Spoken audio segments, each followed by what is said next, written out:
Chers tous, bonjour Cash, nous sommes aujourd'hui le dimanche 15 septembre 2024. Je reviens au sujet de la vidéo que j'ai publiée hier soir, au sujet du livre publié par M. Alain-Claude Bilibinze que nous appelons Rastignac, le sophiste mégaphone de la cacophonie. Alors, Rastignac, c'est un personnage dans l'œuvre d'Honoré de Balzac. Chacun a au moins lu ceux qui ont été au lycée, le père Goriot de Balzac. Rastignac, c'est le personnage arriviste. Et nous avons des arguments pour démontrer que M. Alain-Claude Bilibinze est un arriviste. Un peu comme ce personnage. Sophiste, parce qu'il pratique le sophisme, ce courant philosophique dans la Grèce antique, un discours creux, ceux qui parlent pour parler, mais en réalité, c'est pour vous tromper, pour enfin, dire tout, n'importe quoi, rien de consistant. Ok? Nous pensons qu'il est sophiste. Et bien sûr, mégaphone de la cacophonie, parce qu'il relayait le mauvais message au point de refuser d'entendre le cri de détresse, la souffrance, au point d'insulter et d'humilier les Gabonais endeuillés et qui sont encore traumatisés par ce que nous avons vécu. Ici, il ne s'agit pas d'attaquer les traits physiques de M. Bilibinze. Non, ça ne nous ressemble pas. Nous attaquons et dénonçons les traits de caractère, donc sa moralité. Quand on parle de Rastignac, ça nous renvoie à un trait de caractère. Quand on parle de sophiste, c'est la même chose. Alors, il faut dire qu'un livre obéit à plusieurs étapes. La fabrication d'un livre, je parle simplement pour me faire comprendre. Et ne vous laissez plus distraire par ceux qui viennent dans les réseaux sociaux. Je vous ai dit, les réseaux sociaux, c'est un peu comme vous inviter à un repas ou aller à un restaurant. Il y a ceux qui préparent la nourriture avec des produits avariés. Et ça va vous donner toutes sortes de maladies. Une indigestion, enfin, un ballonnement, la diarrhée, enfin, en un mot, vous tombez malade. Donc, c'est pas parce qu'il faut manger dans un restaurant qu'on va dire qu'on mange bien. Non, ça peut être un restaurant d'une personne ou d'un cuisinier qui est mal intentionné. C'est-à-dire là-bas, vous mangez des produits avariés, de la viande faisandée.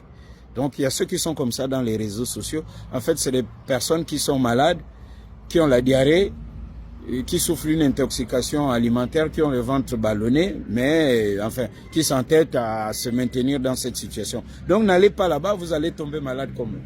Passons. Alors, donc, le livre obéit à plusieurs étapes. Et on n'écrit pas un livre en 2, 3, 4 jours, un an, non. À moins d'avoir, je sais pas, un grand collège de nègres, pour que chacun écrive au moins une page. Et là, si votre livre fait 300 pages, je ne sais pas combien de pages fait son livre, eh bien, chaque nègre aurait écrit une page. Bon, les nègres, ce sont ceux qui vous aident à écrire un livre. La plupart des hommes politiques dans le monde font appel à des nègres, c'est-à-dire des gens qui vont écrire pour vous.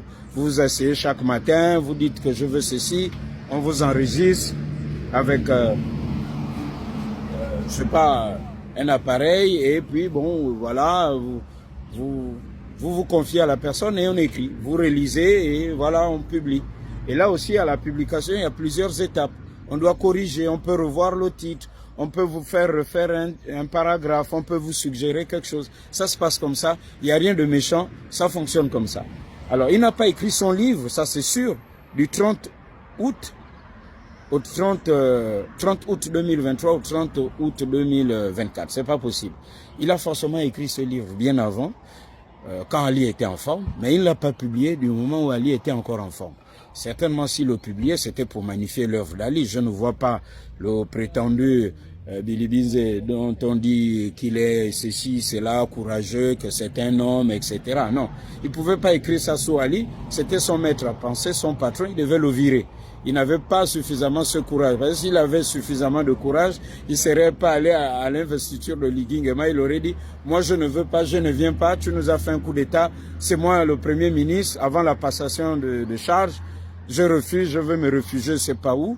André Mbaobama a été courageux avec les Miboto, ils sont allés au PNUD. Il ne l'est pas, ça c'est clair. Alors, qu'est-ce qu'il fait?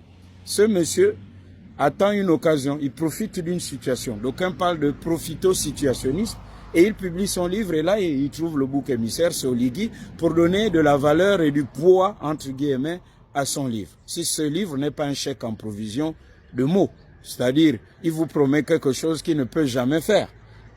Un peu comme le fameux chèque en provision. Nous voyons le trait de caractère qui le poursuit et c'est pourquoi ben, il était allé en prison. Vous vous souvenez de l'affaire? Donc, quelqu'un qui est toujours ce qu'il n'est pas en réalité. Il est dans des postures.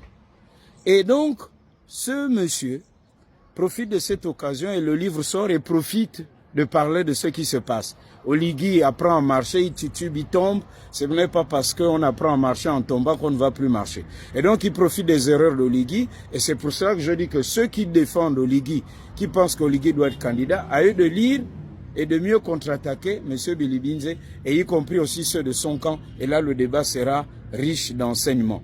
Un livre, on ne l'écrit pas comme ça. Donc, il a profité de cette occasion pour faire ce qu'il est en train de faire. Sinon, il aurait publié son livre bien avant. Allez, à bon entendeur, salut, Cash. À tout à l'heure.